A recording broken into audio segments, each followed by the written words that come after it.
야단 수묵화에 오신 여러분 환영합니다. 좋아요, 구독 버튼 눌러주세요. 그럼 오늘의 야담 시작합니다. 옛날 옛적 조선 후기 어느 해 겨울이었습니다. 한양에서는 당파 싸움이 칼날처럼 날이 서 있었고 백성들은 기근과 탐관오리의 횡포에 시달리며 하루하루를 근근히 버텨내고 있었습니다. 법도는 무너지고 인심은 메말랐으며 살기를 찾지 못한 이들은 하나둘 산으로 숨어들었지요. 그 중에서도 가장 험준하다는 태백의 깊은 산골. 그곳은 세상에서 버림받은 자들의 마지막 피난처였습니다. 눈은 사흘째 내리고 있었습니다. 하늘이 무너져 내리듯 쏟아지는 한방눈에 산은 온통 백색으로 뒤덮였고 바람은 늑대 울음소리처럼 산허리를 휘감아 돌았습니다. 바위 틈새에 자리 잡은 작은 움막에서 희미한 불빛이 새어나오고 있었습니다. 움막 안에는 거친 사내들이 모닥불을 둘러싸고 앉아 있었지요. 얼굴은 흉터투성이요. 옷은 누더기였으되 그들은 산적이었습니다. 그때였습니다. 갑자기 바람 소리에 섞여 여인의 비명이 들려왔습니다. 사내들은 일제히 귀를 기울였지요. 그러나 비명은 이내 뚝 끊어졌습니다. 사람 소리였다. 나가본다. 두목이 일어나 움막 밖으로 나섰습니다. 눈보라가 그의 몸을 순식간에 삼켜버렸고 산은 여전히 침묵하고 있었습니다. 두목의 이름은 강무석이었습니다. 사람들은 그를 호랑이라 불렀지요. 산에서 가장 사납고 가장 힘이 센 사내였기 때문이었습니다. 그의 얼굴에는 칼자국이 가득했고 몸에는 셀 수 없이 많은 상처가 새겨져 있었습니다. 그러나 그는 함부로 칼을 휘두르지 않았습니다. 약한 자에게는 칼을 들지 않았고 여자와 아이를 해치는 일은 절대 하지 않았지요. 그래서 산적 무리 중에서도 그를 따르는 이가 많았습니다. 무석은 원래 양반가의 서자였습니다. 아버지는 그를 인정하지 않았고 적자들은 그를 개만도 못하게 여겼지요. 15살 되던 해 그는 집을 나와 떠돌다가 산으로 들어왔습니다. 그로부터 20년, 이제 그는 산의 주인이 되어 있었습니다. 무석은 눈보라를 헤치며 걸었습니다. 발자국은 금세 눈에 묻혀 사라졌고 앞은 한치도 보이지 않았습니다. 그러나 그는 멈추지 않았지요. 누구냐? 무석이 외쳤습니다. 대답은 없었습니다. 다만 바람 소리만이 산을 채울 뿐이었지요. 그때 눈 속에서 무언가 붉은 것이 보였습니다. 피였습니다. 무석의 부하들은 모두 사연이 있는 자들이었습니다. 어떤 이는 전쟁에서 부모를 잃은 고아였고 어떤 이는 억울한 누명을 쓰고 도망친 상민이었습니다. 또 어떤 이는 빚을 갚지 못해 쫓겨난 몰락 양반이었지요. 그들은 피를 나누지 않았으되 형제보다 더 깊은 정을 나누었습니다. 산중에는 그들을 도와주는 이들도 있었습니다. 산 아래 마을의 노파 무당은 관군의 움직임을 미리 알려주었고 약초를 캐는 노인은 다친 이들을 치유해 주었지요. 그러나 적도 많았습니다. 한양의 권세가들은 산적을 눈의 가시처럼 여겼고 관군은 수시로 산을 뒤지며 그들을 잡으려 했습니다. 그럴 때마다 무석과 그의 형제들은 더 깊은 산속으로 숨어들었지요. 형님은 우리의 아비이자 형님이십니다. 부하들은 무석을 그렇게 불렀습니다. 무석 또한 그들을 자식처럼 동생처럼 아꼈습니다. 산에서는 피보다 의리가 더 진했고 가족보다 형제가 더 가까웠습니다. 그런 무석이었기에 눈 속의 피를 그냥 지나칠 수 없었습니다. 무석은 피를 따라 걸었습니다. 눈은 여전히 미친 듯이 내렸고 바람은 그의 몸을 흔들어댔습니다. 그러나 그는 멈추지 않았지요. 피는 점점 더 진하게 눈을 물들이고 있었습니다. 얼마나 걸었을까요? 바위 그늘 아래 쓰러진 사람이 보였습니다. 여인이었습니다. 고운 옷을 입었으되 피에 젖어 있었고 숨은 끊어진 듯했습니다. 무석은 몸을 숙여 여인을 살펴보았지요. 이미 늦었구나. 무석은 한숨을 쉬었습니다. 여인은 이미 차갑게 식어 있었습니다. 그런데 그때 여인의 품에서 희미한 소리가 들려왔습니다. 응애, 응애. 울음소리였습니다.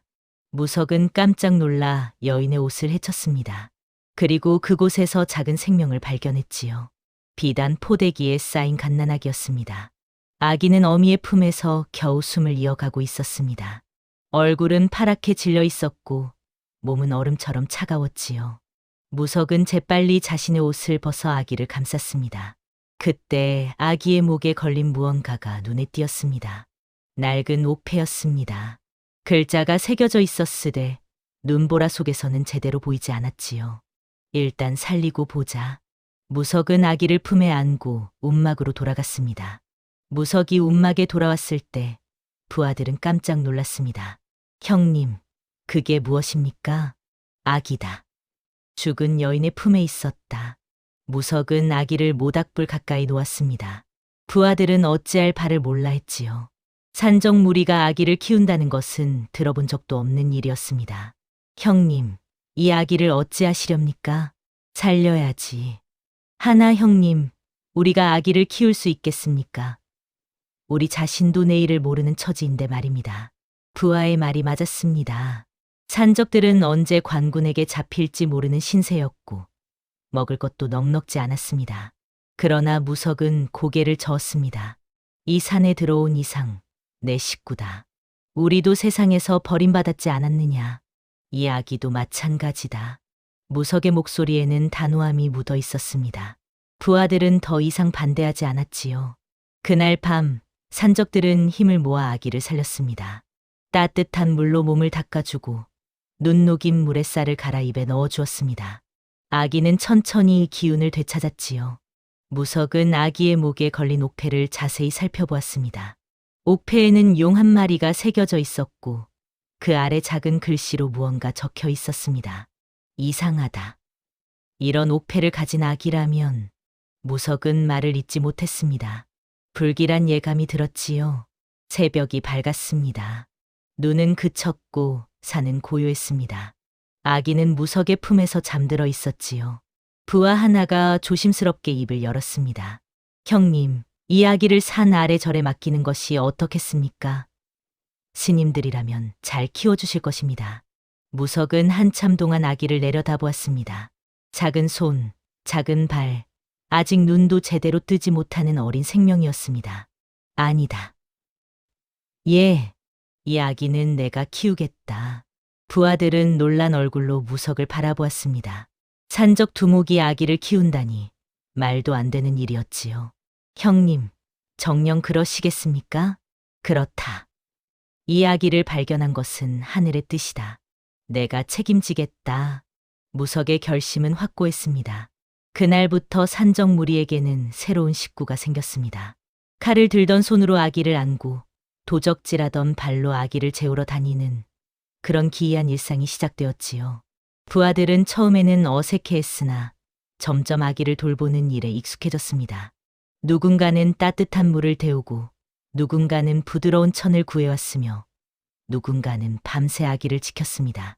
산적 무리는 도적에서 가족이 되어가고 있었습니다. 봄이 왔습니다.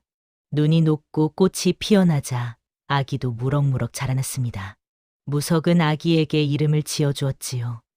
산호. 산이 품어준 아이니 산호라 부르자. 산호는 모두의 손에서 자랐습니다.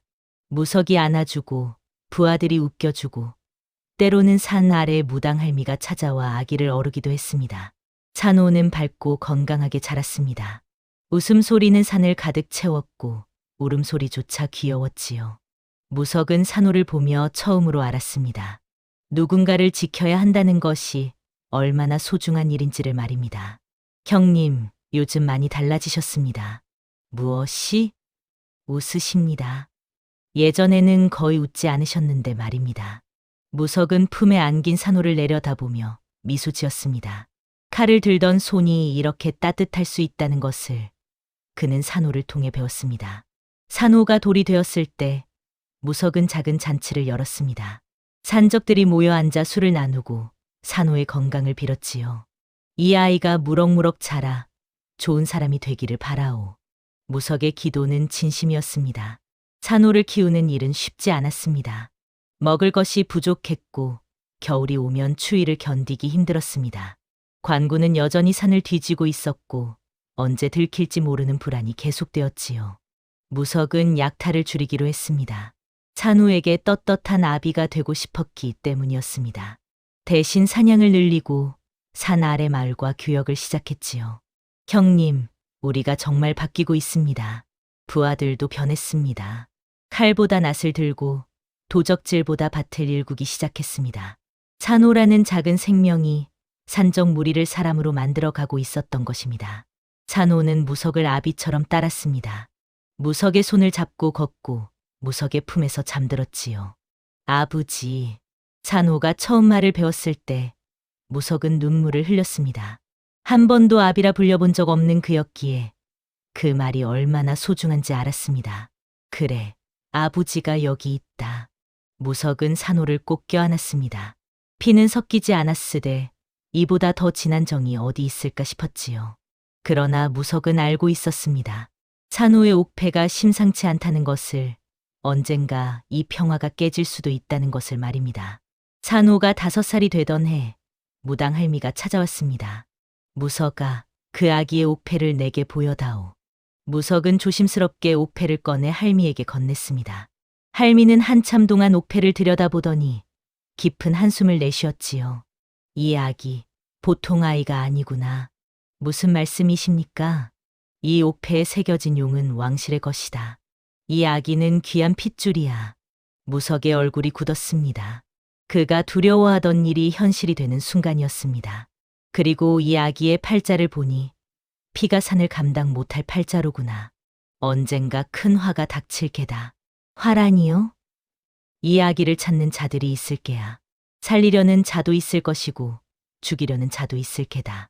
무석은 산호를 바라보았습니다. 산호는 아무것도 모른 채 해맑게 웃고 있었지요. 할미, 어찌하면 좋겠습니까? 숨겨라. 최대한 오래, 최대한 깊이. 무석은 고개를 끄덕였습니다. 그날 밤, 무석은 옥패를 땅속 깊이 묻어버렸습니다. 산호의 정체를 아는 이가 적을수록 안전할 것이라 생각했지요. 세월은 흘러 산호는 7살이 되었습니다. 산호는 산을 뛰어다니며 자랐습니다. 나무를 타고 물고기를 잡고 산짐승들과 친구가 되었지요. 무석은 그런 산호를 보며 행복했습니다. 아버지, 저 산 너머에는 무엇이 있어요? 사람들이 사는 세상이 있단다. 저도 언젠가 가볼 수 있을까요? 그럼 내가 크면 가보자꾸나. 무석은 산호의 머리를 쓰다듬었습니다. 산호가 언젠가는 이 산을 떠나 세상으로 나가야 한다는 것을 알고 있었습니다. 하나 그날이 최대한 늦게 오기를 바랄 뿐이었지요. 밤이 되면 무석은 산호를 품에 안고 잠들었습니다. 산호의 고른 숨소리를 들으며 무석은 생각했습니다. 아비란 게 이런 것이구나. 피를 나누지 않았으되 이보다 더 소중할 수 없었습니다. 목숨을 내놓을 수 있고 세상을 적으로 돌릴 수도 있는 그런 사랑이었지요. 부하들도 산호를 아꼈습니다. 산호는 그들에게 희망이었고 빛이었습니다. 산적 무리는 더 이상 도적이 아니었습니다. 산호라는 아이를 지키는 가족이었지요. 그러나 평화는 오래가지 못했습니다. 어느 날 새벽 산 아래에서 북소리가 들려왔습니다. 관군이었습니다. 이번에는 규모가 달랐습니다. 수백 명의 군사가 산을 에워싸고 올라오고 있었지요. 무석은 급히 부하들을 모았습니다. 모두 산호를 데리고 깊은 산으로 들어가라. 나는 여기 남아 시간을 벌겠다. 형님, 함께 가십시다. 안 된다. 산호를 지켜야 한다. 무석은 부하 둘에게 산호를 맡겼습니다. 산호는 울며 무석을 붙들었지요. 아버지, 가지 마세요. 산호야, 아버지는 곧 갈게. 먼저 가 있거라. 무석은 산호의 손을 떼어내고 칼을 들었습니다. 관군과의 싸움은 치열했습니다. 무석과 남은 부하들은 용맹하게 싸웠으나 수적으로 밀렸습니다. 결국 부하 셋이 관군에게 붙잡히고 말았지요. 무석은 가까스로 빠져나왔으나 가슴이 찢어질 듯 아팠습니다. 형제들을 버리고 도망친 것이 비겁하게 느껴졌습니다. 하나 산호를 지켜야 했습니다. 그것만이 무석이 해야 할 일이었지요. 무석은 깊은 산 속에서 산호와 남은 부하들을 만났습니다. 형님, 큰일 났습니다. 무슨 일이냐? 잡혀간 형제들이 고문을 받고 있답니다. 관군들이 무언가를 찾고 있다는 소문입니다. 무석의 얼굴이 굳었습니다. 며칠 후 산 아래 마을에서 소문이 들려왔습니다. 관군들이 역적의 핏줄을 찾고 있다는 것이었지요. 10년 전 영무로 몰려 죽임을 당한 세자의 아이가 살아있다는 것이었습니다. 무석은 그제야 깨달았습니다. 찬호가 바로 그 아이라는 것을. 세자의 충신들이 아이를 살리기 위해 산에 숨긴 것이었고 산호의 어미는 아이를 지키다 죽은 것이었습니다. 그렇다면 찬호는 무석은 산호를 바라보았습니다. 찬호는 아무것도 모른 채 잠들어 있었지요. 형님, 어찌하시겠습니까? 이대로는 우리 모두 위험합니다. 부하들의 말이 맞았습니다. 찬호를 계속 숨기면 모두가 죽을 수도 있었습니다. 하나 무석은 이미 결심했습니다. 찬호를 지킨다. 무슨 일이 있어도 무석은 밤새 고민했습니다. 산적으로 살면서 수많은 결정을 내렸으되 이번만큼 어려운 선택은 없었습니다. 찬호를 버리면 모두가 살 수 있었습니다. 하나 산호를 지키면 모두가 죽을 수도 있었지요. 그러나 무석은 이미 아비였습니다. 아비는 자식을 버릴 수 없었습니다. 피가 섞이지 않았어도 정은 피보다 진했습니다. 형님, 결심하셨습니까? 그렇다. 나는 산적이 아니라 아비로 살겠다. 무석은 산호를 안았습니다. 산호는 잠결에 무석의 품을 파고들었지요. 산호야, 아버지가 반드시 너를 지켜주마. 무석은 결심했습니다. 자신이 짐이 되더라도 산호만은 살리겠다고 말입니다. 다음 날 무석은 부하들에게 말했습니다. 산호를 데리고 멀리 도망가거라. 나는 관군을 맡겠다. 형님, 그럼 형님은 어찌하십니까? 나는 괜찮다. 너희는 산호를 지켜라. 부하들은 눈물을 흘렸습니다. 무석의 결심이 얼마나 무거운지 알았기 때문이었지요. 그날 밤 무당 할미가 다시 찾아왔습니다. 무석아, 내가 알아야 할 것이 있다. 무엇입니까? 산호를 산에 버린 것이 아니라 숨긴 것이었다. 할미는 진실을 털어놓았습니다. 10년 전 세자를 따르던 충신들이 산호를 살리기 위해 산에 맡긴 것이었습니다. 눈보라 속에서 죽은 여인은 산호의 유무였지요. 충신들은 언젠가 돌아와 산호를 데려갈 생각이었다. 하나 모두 잡혀 죽었고 산호만 홀로 남게 되었구나. 그렇다면 산호는 왕실의 피를 이은 아이다. 그래서 관군들이 혈안이 되어 찾는 것이야. 무석은 주먹을 꽉 쥐었습니다. 산호는 내 아들입니다. 왕실의 피가 흐르든 말든 나는 아비입니다. 할미는 슬픈 눈으로 무석을 바라보았습니다. 내 마음은 알겠으나 세상은 그리 호락호락하지 않단다. 무석은 알고 있었습니다. 하나 물러설 수 없었습니다. 사흘 후 관군이 다시 산을 포위했습니다. 이번에는 규모가 전과 달랐습니다.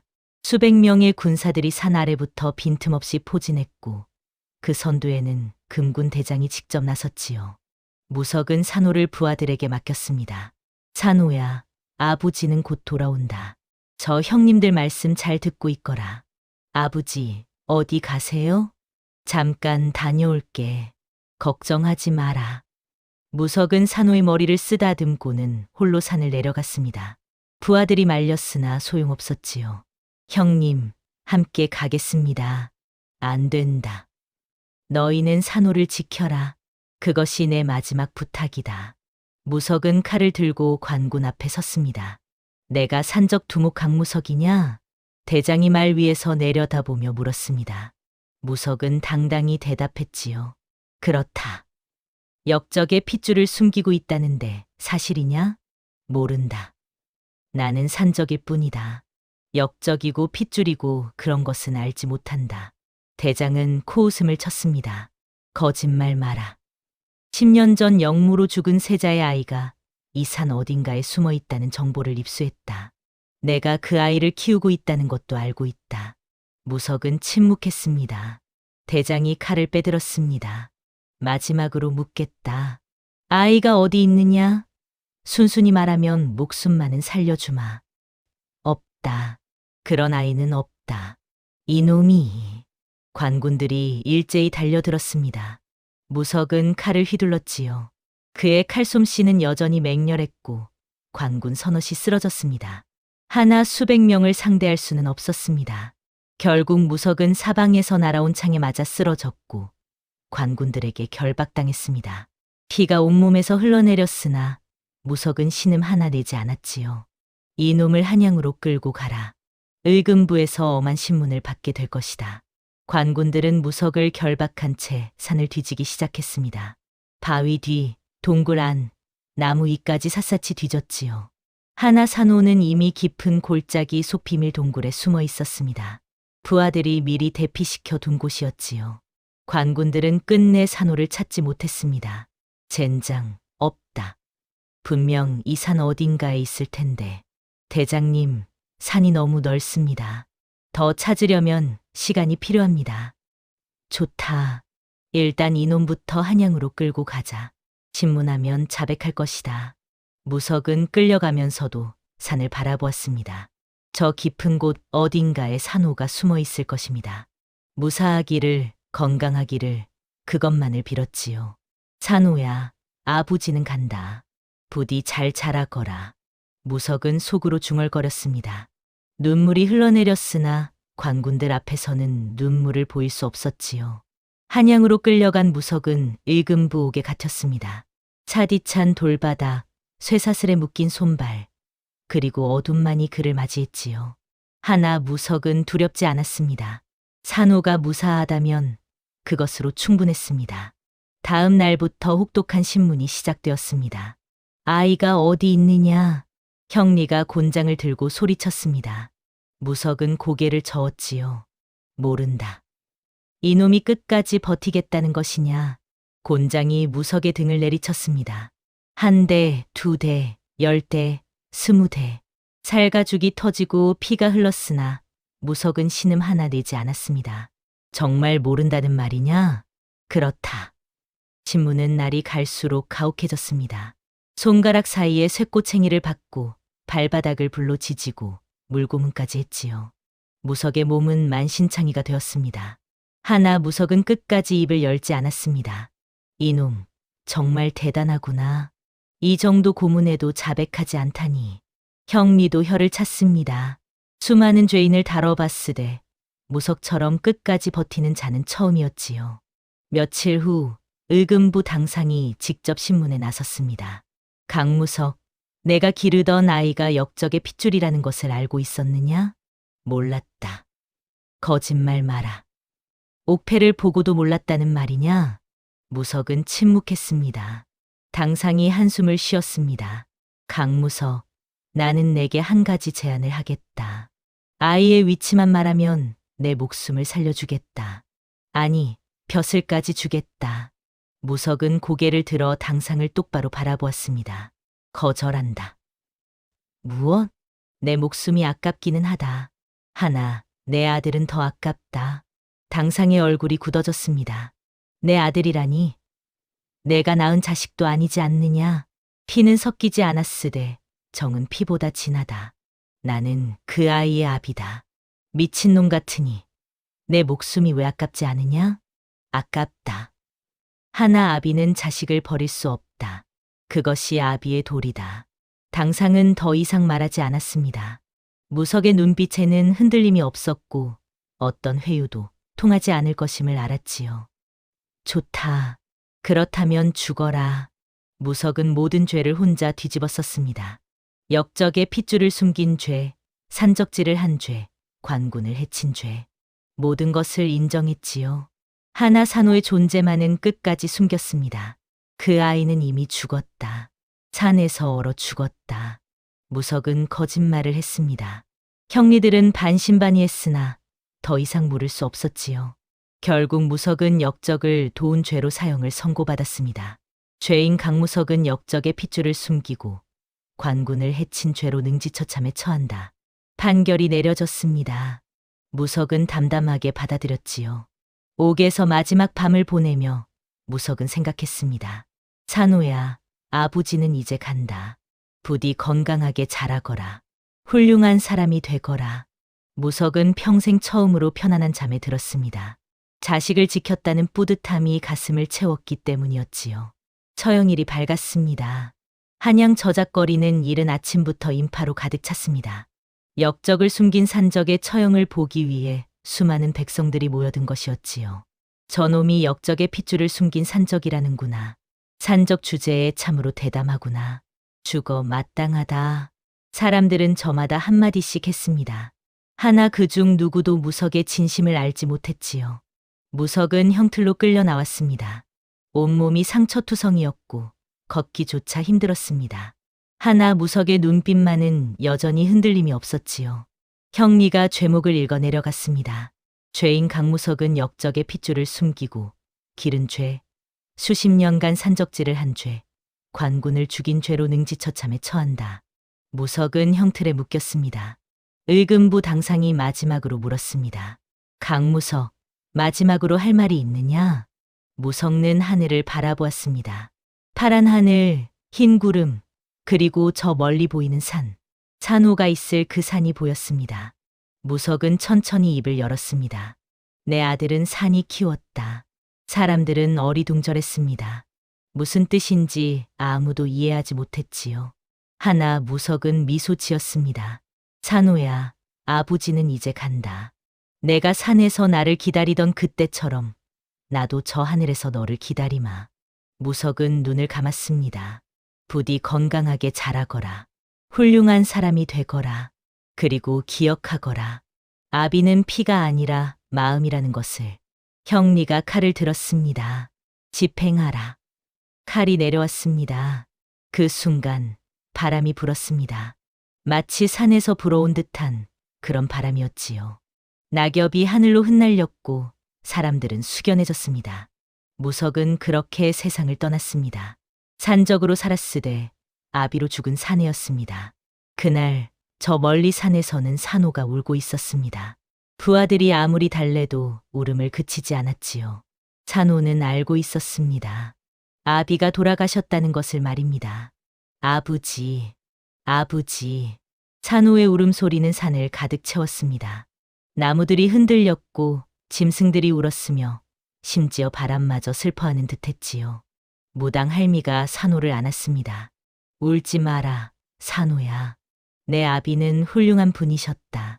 목숨을 바쳐 너를 지키셨단다. 산호는 할미의 품에서 한참을 울었습니다. 그날 밤 산에는 비가 내렸습니다. 하늘도 무석의 죽음을 슬퍼하는 듯 장대비가 쏟아졌지요. 산적들도 모두 울었습니다. 형님이자 아비였던 무석을 잃은 슬픔은 어떤 말로도 표현할 수 없었습니다. 형님, 편히 쉬십시오. 저희가 산호를 잘 지키겠습니다.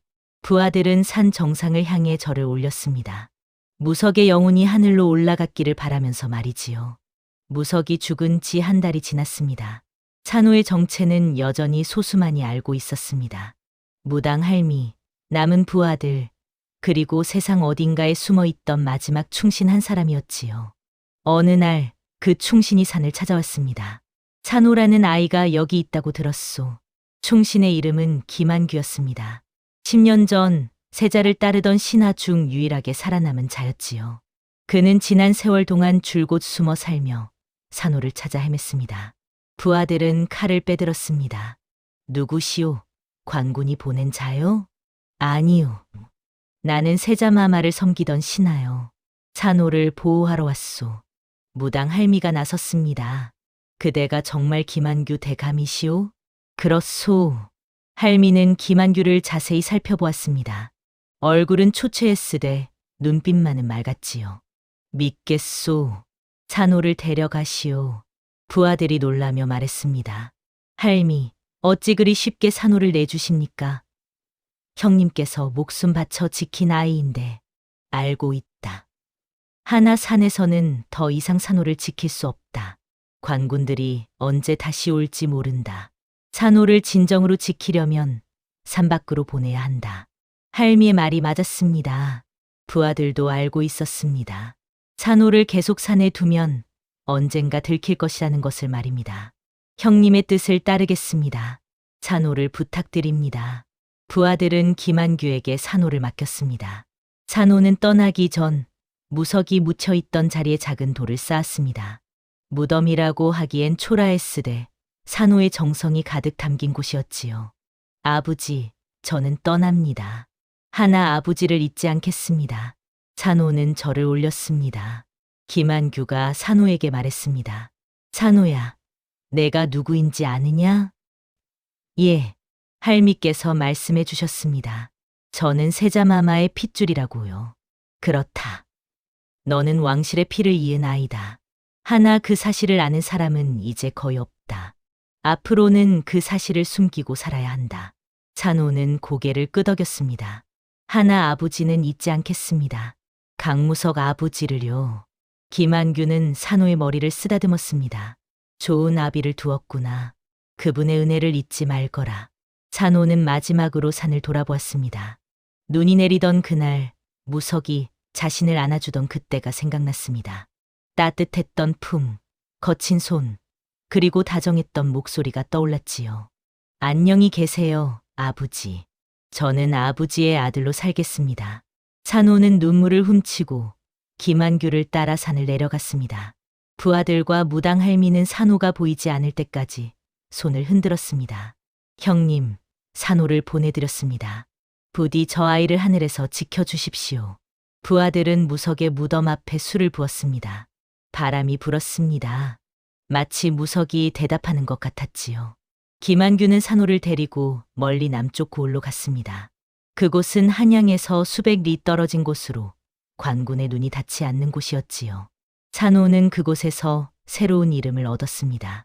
이제부터 너의 이름은 김선이다. 나의 먼 친척 아이로 살아야 한다. 예, 대감님. 산호는 아니 이제 김선이 된 아이는 평범한 선비의 자식으로 자라기 시작했습니다. 왕실의 피는 철저히 숨겨졌고 옥패도 땅속 깊이 묻었습니다. 세상은 산호의 존재를 잊어갔고 관군들도 더 이상 찾지 않았지요. 김선은 열심히 공부했습니다. 글을 배우고 예절을 익히고 활쏘기와 말타기도 배웠습니다. 김한규는 김선을 친자식처럼 아꼈고 김선도 김한규를 스승으로 존경했지요. 하나 김선은 밤마다 산을 그리워했습니다. 창밖을 보며 저 멀리 보이는 산을 바라보곤 했습니다. 그곳에는 무석이 잠들어 있었고 부하들이 살고 있었으며 자신의 어린 시절이 묻혀 있었지요. 아버지, 저는 잘 자라고 있습니다. 아버지께서 지켜주신 이 목숨 헛되이 쓰지 않겠습니다. 김선은 매일 밤 기도했습니다. 세월이 흘러 김선은 청년이 되었습니다. 훤칠한 키에 단정한 얼굴, 그리고 깊은 눈빛을 가진 청년으로 자랐지요. 과거에 급제하여 벼슬까지 얻었습니다. 사람들은 김선을 훌륭한 선비라 칭찬했습니다. 하나 아무도 몰랐지요. 김선이 산적의 손에서 자란 아이라는 것을, 왕실의 핏줄이라는 것을 말입니다. 김선도 절대 말하지 않았습니다. 하나 김선은 늘 기억했습니다. 자신을 살린 것은 피가 아니라 정이었다는 것을, 진짜 아비는 강무석이었다는 것을 말입니다. 김선은 벼슬을 하면서도 백성들을 아꼈습니다. 특히 가난한 이들, 억울한 이들을 도왔지요. 무석이라면 그렇게 했을 것이라 생각했기 때문이었습니다. 대감께서는 어찌 그리 백성들을 아끼십니까? 동료 관리가 물었습니다. 김선은 미소 지으며 대답했지요. 백성이 곧 나라의 근본이기 때문이오. 근본을 잊으면 나라도 무너지는 법이오. 김선의 명성은 점점 높아져 갔습니다. 하나 김선은 높은 벼슬을 탐하지 않았습니다. 적당한 자리에서 백성을 돕는 것으로 만족했지요. 어느 날 김한규가 김선을 불렀습니다. 선아, 이제 내가 알아야 할 것이 있다. 김한규는 김선에게 옥패를 건넸습니다. 이것이 내 것이다. 내가 누구인지 증명하는 유일한 물건이지. 김선은 옥패를 받아들었습니다. 옛 기억이 떠올랐지요. 대감님, 저는 이것이 필요 없습니다. 왜 그러냐? 저는 왕실의 핏줄로 살고 싶지 않습니다. 그저 강무석의 아들로 김선으로 살고 싶습니다. 김한규는 고개를 끄덕였습니다. 내 뜻을 알겠다. 하나 이것만은 간직하거라. 언젠가 필요할 날이 올지도 모른다. 김선은 옥패를 품에 넣었습니다. 하나 다시는 꺼내지 않을 것이라 다짐했지요. 김선은 50평생을 벼슬살이하며 백성을 섬겼습니다. 청렴하고 공정한 관리로 이름이 높았고 많은 이들의 존경을 받았지요. 자식도 낳고 손주도 보았습니다. 하나 김선은 늙어서도 산을 잊지 못했습니다. 70이 되던 해 김선은 벼슬을 내놓고 은퇴했습니다. 그리고 오랜 세월 그리워하던 그곳으로 향했지요. 바로 무석이 잠들어 있는 산이었습니다. 산은 여전히 그대로였습니다. 세월이 흘렀어도 변하지 않은 모습이었지요. 하나 무석과 부하들이 살던 움막은 이미 무너져 흔적도 없었습니다. 김선은 무석이 묻혀있던 자리를 찾았습니다. 어린 시절 쌓았던 작은 돌무덤은 사라지고 없었습니다. 하나 김선은 그 자리를 정확히 알고 있었지요. 김선은 품에서 옥패를 꺼냈습니다. 그리고 그 자리에 작은 비석을 세웠습니다. 비석에는 이렇게 새겨져 있었습니다. 여기 산적 두목 강무석이 잠들다. 그는 도적이었으되 진정한 아비였노라. 김선은 비석 앞에 무릎을 꿇고 절을 올렸습니다. 아버지, 이제야 찾아뵙습니다. 너무 늦어서 죄송합니다. 바람이 불었습니다. 나무잎이 흩날리고 산새들이 지적이었습니다. 마치 무석이 대답하는 것 같았지요. 아버지, 저는 아버지께서 지켜주신 이 목숨으로 열심히 살았습니다. 백성을 아끼고 정의롭게 살려고 노력했습니다. 김선의 눈에서 눈물이 흘러내렸습니다. 아버지께서 가르쳐 주셨습니다. 아비란 피로 맺어지는 것이 아니라 마음으로 맺어지는 것임을 말입니다. 김선은 한참 동안 그 자리에 앉아 있었습니다. 어린 시절의 기억들이 하나하나 떠올랐습니다. 무석이 안아주던 따뜻한 품, 부하들이 웃겨주던 모습, 산에서 뛰어놀던 날들. 그 모든 것이 김선을 만들었습니다. 왕실의 피보다, 옥패보다, 신분보다 중요한 것이 있었습니다. 바로 사랑이었지요. 김선은 천천히 일어났습니다. 아버지, 이제 가봐야겠습니다. 하나 잊지 않겠습니다. 영원히 잊지 않겠습니다. 김선은 마지막으로 절을 올리고 산을 내려갔습니다. 뒤돌아보니 산은 고요했습니다.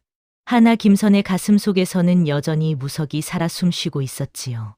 옛말에 이런 말이 있습니다. 혈육보다 깊은 것이 정이요. 태어남보다 소중한 것이 키움이라고 말이지요. 강무석은 산적이었습니다. 세상 사람들은 그를 도적이라 불렀고 죄인이라 낙인 찍었습니다. 하나 산우에게, 아니 김선에게 무석은 세상 무엇보다 소중한 아비였습니다. 목숨을 바쳐 지켜준 아비, 사랑으로 키워준 아비, 진정한 아비였지요. 그 사랑은 시간이 흘러도 변하지 않았습니다.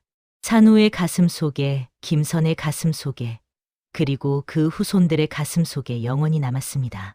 산은 여전히 그 자리에 있습니다. 바람이 불면 나무잎이 흔들리고 비가 오면 계곡물이 흐릅니다. 그리고 그곳 어딘가에는 강무석의 영혼이 여전히 머물고 있을 것입니다. 아들을 지켜보며 미소 짓고 있을 것입니다.